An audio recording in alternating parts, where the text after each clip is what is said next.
Hello there and welcome back to my channel. I am the Rogue Witcher. Thank you for joining me.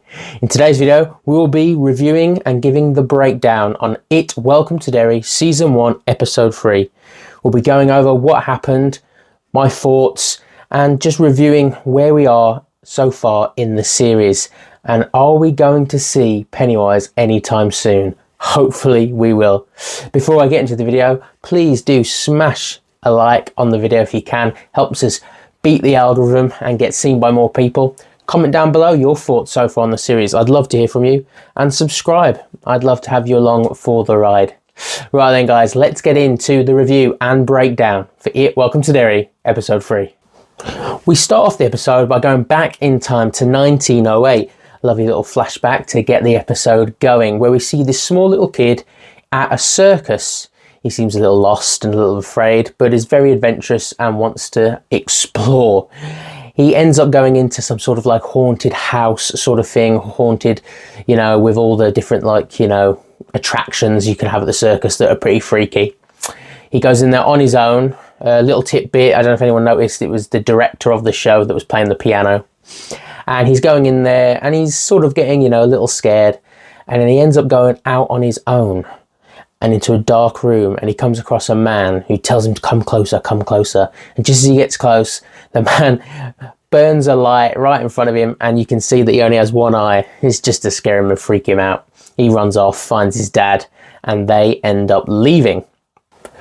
We see the kid a little bit later on as him and his dad have car troubles, and he makes a friend by the side of the road who's selling water. We find out that that girl is Rose. Now him and Rose have a really good friendship over the summer. They have a lot of fun.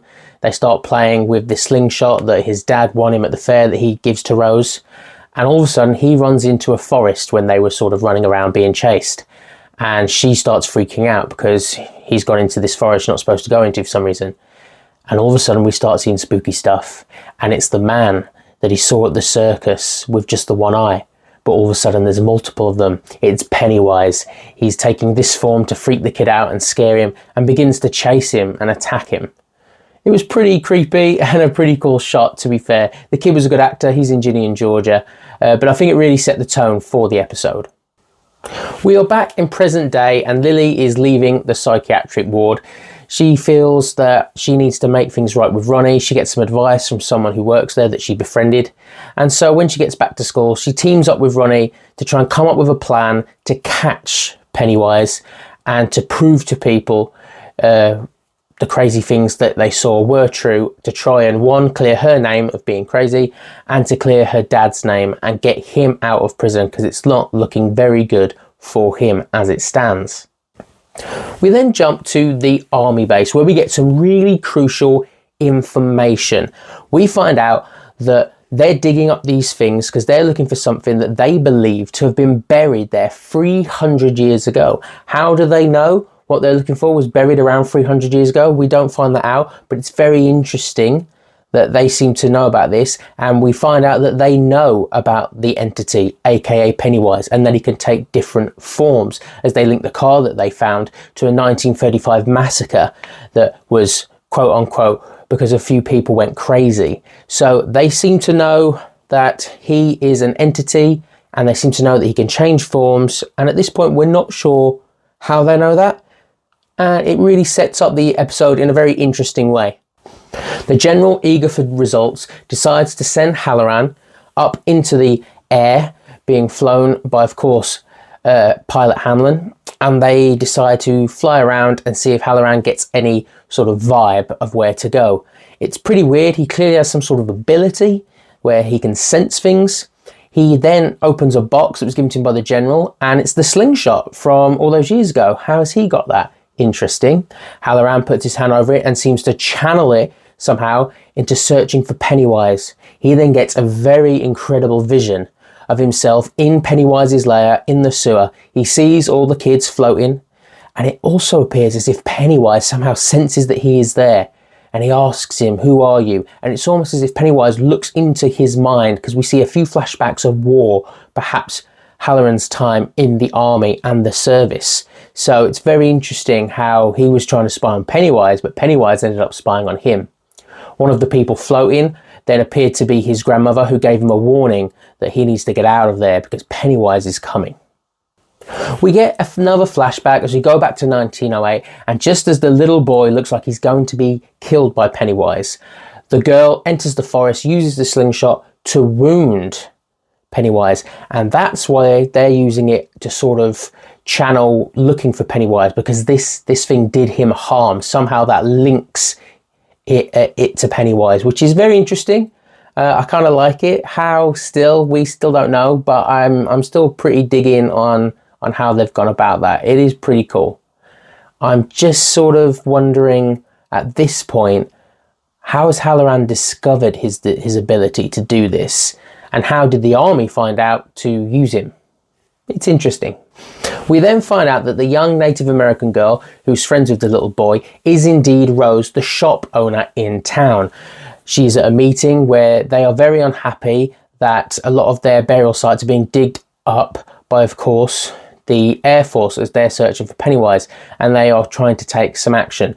She, however, wants to see why are they doing what they're doing? What are their true intentions? She's very suspicious. So is it because she thinks, are they maybe looking into Pennywise?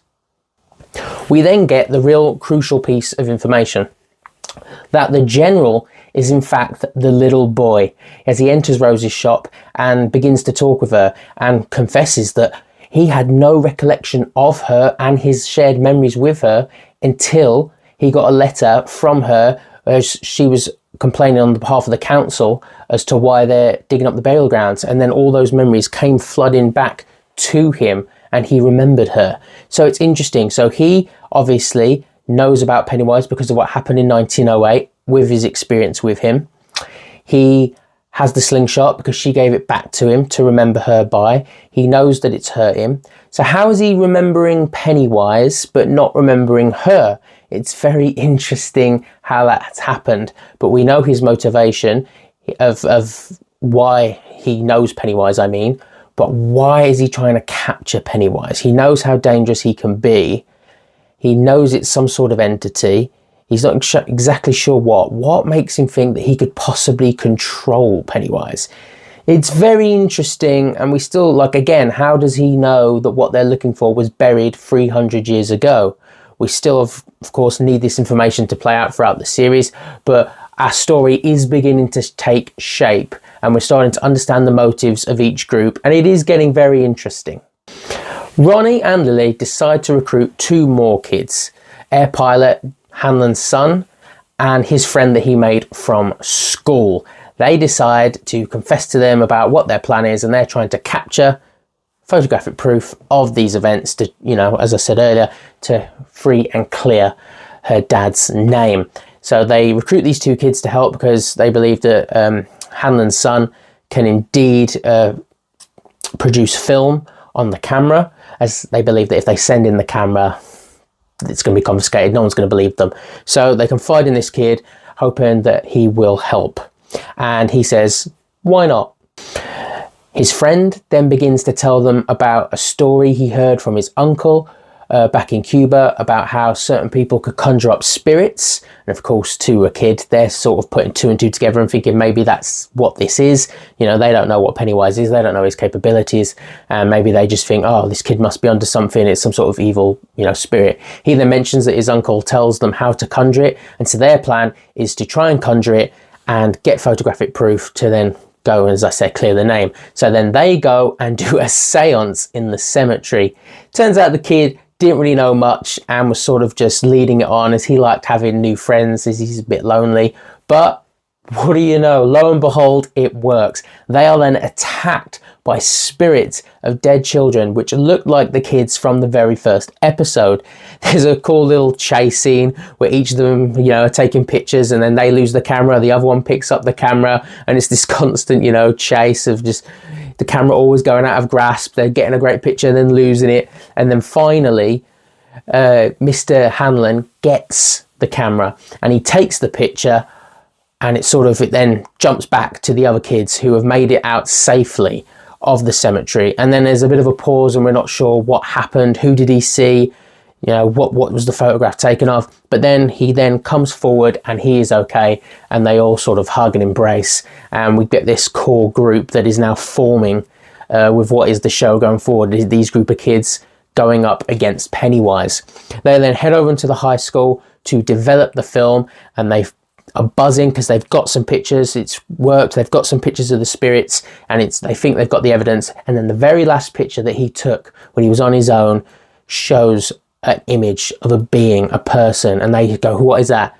And he says it himself, it is a clown. They have the first picture of Pennywise. Right then, guys, that was the episode. That's all the events. I thought it was a very good episode. I thought it was very cool. I liked the dynamic between the kids, and they're going on an adventure to try and capture Pennywise. I'm loving all the information now we've got with the army base, the general, his ties to Rose, the Native American lady, and more of the motives of why and how he knows about Pennywise is coming forth.